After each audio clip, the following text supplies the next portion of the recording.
اللہ الرحمن الرحیم نحمدہ ونصلی ونسلم علی رسول الکریم الحمدللہ ثم الحمدللہ۔ اللہ تعالیٰ کے فضل و کرم سے آج میں جس رشتے کا تعارف کروا رہا ہوں بہت ہی اچھا، دینی لحاظ سے دنیاوی لحاظ سے بہت ہی خوبیوں کا حامل ہے۔ یہ عمر تو 30 سال ہے لیکن دیکھنے میں کم لگتی ہے۔ شکل ماشاءاللہ خوبصورت ہے، رنگ گورا ہے، قد بھی اچھا ہے، وزن بھی مناسب ہے، سمارٹ ہیں، کوئی نقص بیماری نہیں، نیشنلٹی پاکستانی ہے، مادری زبان پنجابی ہے، نماز روزے کی پابند ہیں، بہت اچھے مذہبی گھرانے سے تعلق ہے اور یہ پنجاب کے ایک بڑے شہر سے ان کا تعلق ہے اور ملتان سے لے کر لاہور تک اس پوری پٹی میں کہیں سے بھی رشتہ ہو سکتا ہے۔ ملتان بھی قابل ترجیح ہے، لاہور بھی قابل ترجیح ہے اور ارائیں اور دیوبندی یہ دو شرطیں انتہائی ضروری ہیں۔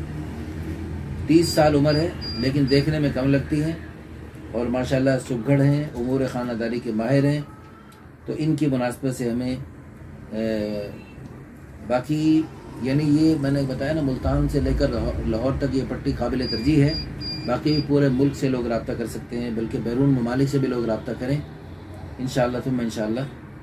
آپ کی خوبیوں کو دیکھ کر ان کو مطمئن کیا جا سکتا ہے۔ ہماری دل سے دعا ہے اللہ پاک ہماری اس بہن کو اچھا رشتہ عطا فرمائے۔ اور ان کی یہ دوسری شادی ہے، میں کھل کے وضاحت کر دوں۔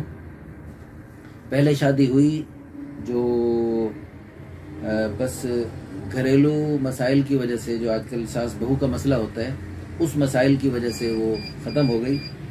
یعنی لڑکا جو ہے دوسرے بڑے شہر میں یعنی اپنا ملازمت کرتا تھا اور لڑکی بیچاری اپنے سسرال کے رحم و کرم پر تھی، تو پورے سسرال کی خدمت کرنے کے باوجود وہ بیچاری اپنا مقام نہ بنا سکی اور ساس صاحبہ کی نظر میں وہ جو ہے نا ٹھیک نہ بن سکی، تو جس کی وجہ سے وہ جدائی ہوئی۔ بہرحال میں ذاتی طور پہ اس فیملی کو جانتا ہوں اور یہ بہت ہی اچھی فیملی ہے، بہت ہی قابل اعتماد فیملی ہے، تو اس کے لیے فی الفور ہم سے رابطہ کیجئے۔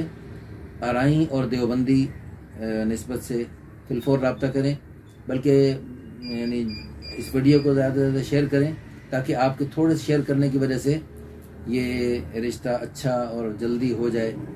اور ہماری دل سے دعا ہے اللہ پاک ان کو خیر کا رشتہ عطا فرمائے، اور ہماری دل سے یہ بھی دعا ہے اللہ پاک ہمیں یہ قوم برادری کے رسم و رواج کو توڑنے کی توفیق عطا فرمائے۔ میں نے تو بہت کوشش کی، بہت گزارش کی کہ ارائیں کا بت توڑ دیں، پہلے بھی ارائیوں میں کیا تھا تو مشکل ہو گئی، تو اب ارائیوں سے باہر بھی کر کے دیکھ لیں، لیکن وہ اس کو قبول کرنے کے لیے تیار نہیں ہے، کچھ مسائل ہیں ان کے۔ تو بہرحال اللہ تعالیٰ آسانی فرمائے اور مہربانی فرمائے۔ جزاکم اللہ خیرا، احسن الجزاء فی الدارین۔ اللہ